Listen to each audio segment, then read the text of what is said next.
Hello Internet, gonna do a quick review of some Martin scanners. My band, High Five Swan Dive, bought these kind of along the way. We bought a pair used off eBay, and then we bought another pair later on down the road. This was our first kind of fully DMXable device that can do a lot of different things than just like a Kinta, where it just kind of spits light out and you can move it faster or slower and that's about it. Something like this has a lot of different gobos inside it, and it has the ability to strobe and pan around at different speeds, and you can come up with some really creative scanner moves. For us at the time, to be able to get each one for less than 200 was killer. That was why we didn't get our moving heads until, well, now. We've had the MX4s for about 3 years. These devices are old and have their limitations, and since it's a Martin, if they break, it's expensive or almost impossible to fix. But if you manage to get lucky, you can get a couple kind of parts MX4s if you need to replace the brain. The main card, kind of the memory or motherboard, is what's gone bad on us in the past, and they're really expensive to buy just the part. So usually what I would recommend doing is just try to buy a whole nother scanner and wind up with a couple parts scanners. They're really effective. They've got a lot of different colors inside them with the color wheel, and a lot of different gobos that are really cool.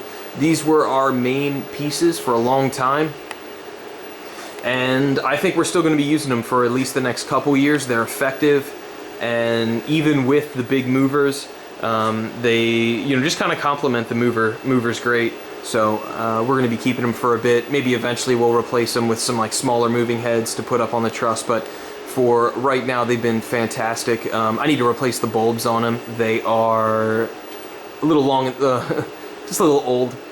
With these style lights, when the bulbs start to get old, they don't like burn out like a normal kind of bulb. They just kind of get fainter and fainter and dimmer, and right now they're all four of them are pretty dim, so I'm going to be replacing them very soon.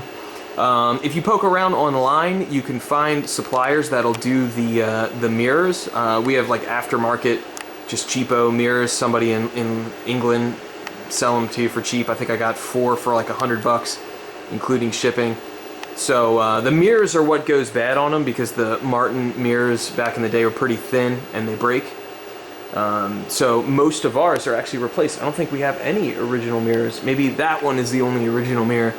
They're super easy to replace. You can either get a whole nother bracket with them installed or just break the mirror off. I re-glued the one. I think I re-glued 2 of them. It's really easy to do.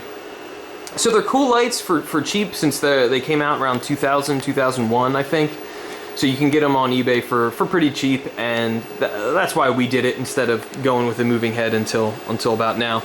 I'll kill the lights so you can kind of see what they look like with the kind of everything put together. I think this is a pretty good patch to get an idea. So I've got the 2 inside ones set to scan, and then the outside ones are just doing a different move. Hopefully you can see some of the gobos on the walls. There's like a 3 dot and then like a circle. Obviously the moving heads look way cooler because they're newer. They have like a prism and a whole bunch of different things in it, but for the money, these are really cool. They've been kind of our workhorse for a long time, and they're effective. So especially with new bulbs in them, they're pretty bright. So thanks for watching.